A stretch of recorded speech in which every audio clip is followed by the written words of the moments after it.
우리 2022년도 이제 마지막 금요 기도회고요. 또 사실 내일 이제 새로운 2023년도 말씀 가지고 시작하기 때문에 올해 표는 마지막으로 같이 공적으로 고백하는 시간입니다. 우리 하나님께서 그렇게 일하셨고 또 일하실 것입니다. 우리 서로 축복하면서 이렇게 서로 인사하겠습니다. 내게로 돌아올 것입니다. 아멘. 네, 하나님 그렇게 일하실 것입니다. 또 이 약속 말씀 때문에 우리가 한 해 동안 주님께로 훨씬 더 많이 돌아가는 그런 은혜도 있었습니다. 주님께서 어떻게 일하실지 기대가 됩니다. 우리 이제 금요 기도회는 아직 뭐 완전히 컨셉을 잡은 것은 아니지만 설교가 아니라 이제 더 간절하게 기도하는 시간으로 저희들이 이제 좀 변화를 하고 있습니다. 저도 이제 요즘 들어서 많이 드는 생각이 내년에 설교는 더 쉬워지고 또 기도는 더 간절했으면 좋겠다 이런 마음이 간절히 있습니다. 주님의 은혜가 있기를 원합니다. 우리 기도의 시간에 이제 기도를 하기 위해서 사실은 구약의 제사장이 이제 백성들의 기도를 모아서 성막 문을 통과해 가지고 물두멍에서 씻고 번제단에서 태우고 왕의 성소 안으로 들어가서 또 떡상과 금초대 사이를 지나서 이제 그 마지막으로 분향단에서 분향을 하는 이것이 사실은 기도의 길이기 때문에 우리가 이제 이 순서대로 쭉 이제 같이 기도를 하고 있는데요.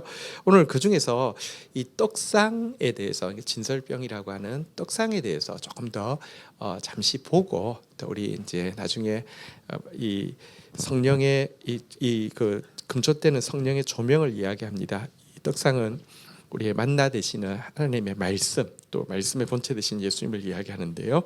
떡상에 대해서 잠시 아는 만큼 더 묵상이 깊어지기 때문에 한번 좀 보려고 하는데요. 영상을 통해서 한번 먼저 떡상이 우리가 생각하는 거하고 실제 모습을 이제 또 좀 한번 구현을 성경에 나오는 대로 구현을 한번 해본 거 한번 좀 보도록 할까요? 앞에 불을 좀 꺼주셔야 되겠네요.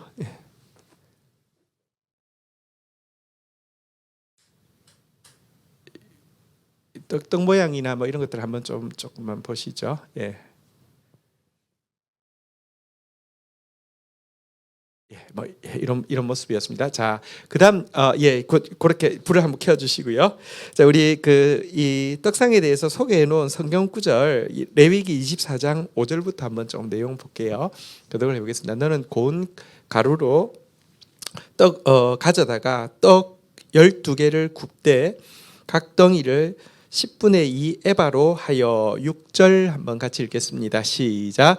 여호와 앞 순결한 상위에 두 줄로 한 줄에 6씩 진설하고 7절 또 너는 또 정결한 유향을 그 각 줄 위에 두어 기념물로 여호와께 화제로 삼을 것이며 8절 읽겠습니다. 시작. 안식일마다 이 떡을 여호와 앞에 항상 진설할지니 이는 이스라엘 자손을 위한 것이요 영원한 언약이니라. 9절 이 떡은 아론과 그의 자손에게 돌리고 그들은 그것을 거룩한 곳에서 먹을지니 이는 여호와의 화제 중 그에게 돌리는 것으로서 지극히 거룩함이라. 이는 영원한 규례니라.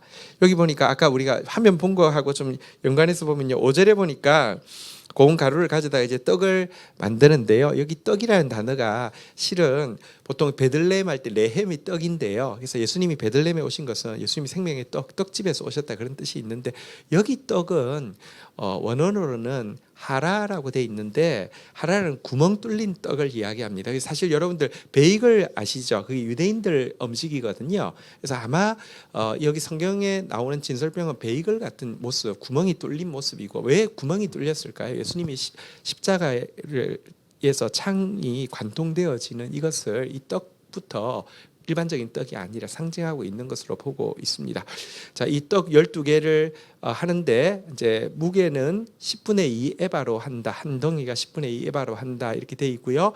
6절에 보니까 요거를 이렇게 상에 두 줄로 6씩 아까 그림 보셨죠, 그죠? 그러니까 이렇게 세워서 이렇게 한다. 이렇게 돼 있고요. 7절에 보니까 정결한 유향을 그 각 줄 위에 두어서 이 유향은 제사장이 들어와서 이 금초대와 또 분향단의 이 향을 가지고 쓸 수 있도록 불에 태워 드릴 수 있도록 한다. 이런 내용이 들어 있었습니다. 요 내용을 기초해서 영상을 한번 다른 영상을 한번 보겠습니다. 아까 전에 보니까 떡 6개만 있었잖아요. 그죠? 한번 요거 이제 이 영상을 한번 보겠습니다. 네.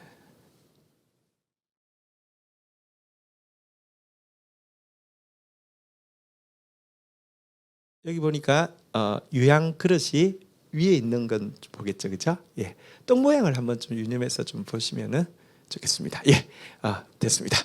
자, 우리 떡을 지금 보셨는데 이제 우리가 그림 속으로 진설병 하던 거 하고 그래도 그 성경에 나온 걸 설명을 이렇게 구현해 놓으니까 조금 더 이미지화되죠.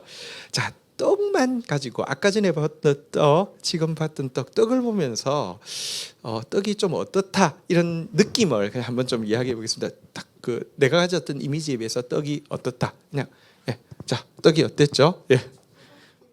뭐라고? 호떡 같아. 예, 호떡 같아. 예. 이런 답 좋습니다. 네. 또 어땠죠? 소박하다. 예, 그러니까 이 무교병으로 만들었습니다. 다시 말 베이킹 소다를 안 넣기 때문에 되게 투박하게. 아까 첫 번째 그림을 보니까 되게 투박했죠, 그죠? 투박하고 소박하고 담백한 그러니까 설탕 같은 건 절대 넣으면 안 되니까 무조건 담백하고 소박한 떡이었고요. 또 어떤 느낌이 있었어요? 굉장히 컸지 않습니까? 엄청 컸지 않습니까? 저게 아까 10분의 2 에바라고 했는데 10분의 2 에바가 뭐냐고 하면요. 10분의 1 에바가 하루 만나 양입니다. 근데 안식일에는 이 만나를 주어로 못 가니까 안식일 예배일에 가면 10분의 2 에바를 거두게 했습니다. 그 10분의 2 에바예요. 그러면 이틀치 떡 하나 가지고 이틀 먹을 수 있는 양입니다. 저게 그걸 안 넣어서 그렇지 소다 베이킹 파우더를 안 넣어서 그렇지 실제로는요. 이게 10분의 2에 하면 리터로 계산하면 4.4리터고요. 빵 하나가. 그래서 무게로 계산하면 3kg 정도 됩니다. 그러니까 저게 안 넣어서 그렇지 한 개 들면 엄청 무거운 것입니다. 그러니까 생각보다 엄청 무겁다. 또 담백해 보인다. 그러니까 소박해 보인다. 또 한 가지 혹시 좀 느낌이 어땠었습니까? 혹시 느끼는 느낌이 있었습니까? 저게 일주일에 한 번씩 올리고는요. 그게 마치고 나면 안식일 마치고 나면 바꾸면서 누가 먹는다고 돼 있었죠? 아론의 자손들이 먹는다고 돼 있었잖아요, 그죠? 근데 그 빵 모습 상태가 좀 어떤 느낌이 좀 있었어요? 여기 혹시 빵 만들어 보신 분 있으신가요? 베이킹 소다를 안 넣으면 빵이 어떻게 해요? 부드러워요, 딱딱해요? 딱딱한 빵의 옛날에는 방부제도 없는데 일주일 지나면은 어떻게 될까요? 돌덩어리가 될 것 같죠. 근데 아까 본 그림의 빵은 좀 어땠어요? 되게 촉촉해 보이죠. 기름은 물론 워낙 기름을 바르게 돼 있어서 기름을 발랐지만 실제 일주일 지나서 제사장이 먹을 수 있었다는 것은요, 되게 신선하고 부드러웠다는 뜻이거든요. 실제 여러분 지금도 이 진설병 만드는 레시피는 절대 공개를 하지 않습니다. 고대 시대에 어떻게 빵이 베이킹 파우더도 안 넣고 일주일 동안 방부제도 안 넣는데 안식일에 제사장들이 먹을 수 있을 만큼 부드러웠는지는 비밀입니다. 근데요, 그래서 이 빵에 별명이 있습니다. 영어로는 bread of faith라고 하는데요. 그러니까 신실함의 빵. 그러니까 변하지 않는 빵이라는 특별한 이름을 가지고 있습니다. 그래서 아까 지금 나온 답이 정도가 이 떡상에 있는 떡의 성질인데 첫 번째는 되게 소박하다. 그러니까 무슨 과장된 것이나 장식한 것이나 먹어봐도 또 단맛이나 이런 건 전혀 없는 빵이다. 근데 예수님의 말씀이 얼마나 소박하고 담백한지를 보여주는 빵이고요. 두 번째는 생각보다 엄청 크다, 엄청 풍성하다. 사실은 이틀치 양식이 될 정도로 사실 우리가 주일에 받는 말씀이요. 이틀 내내 먹고 소화해도 풍성할 정도로 되게 사실은 풍성하다 이런 뜻을 가지고 있고요. 세 번째는 이 말씀은요. 신실의 빵, 그러니까 변하지 않는 그런 진짜 이 변하지 않는 신실함. 여러분 한 말씀 받고 나는 잊어버릴 수 있어요. 은혜 받았는데 뭐 때문에 은혜 받았지 모를 수도 있어요. 괜찮습니다. 그 말씀 그대로 이루어질 것이고요. 또 우리가 기도할 때 이 떡상 맞은편에 뭐가 있다고요? 금초대가 있다고 했잖아요. 성령이 하시는 일은요, 기억나게 하시거나 깨닫게 하시는 일을 하십니다. 그래서 우리가 받은 말씀이 확실한 말씀이면요, 신실하기 때문에 성령께서 기억나게 하시고 깨닫게 하시고 이루어 주시고 풍성한 양식이 되게 하신다. 그것이 떡상이 가지고 있는 의미였습니다. 우리 이 떡상 앞에서 우리 찬양한 게 하고, 그리고 이제 기도의 자리로 한번 들어가도록 하겠습니다. 우리 자리에서 한번 일어서셔서 찬양 한번 하겠습니다.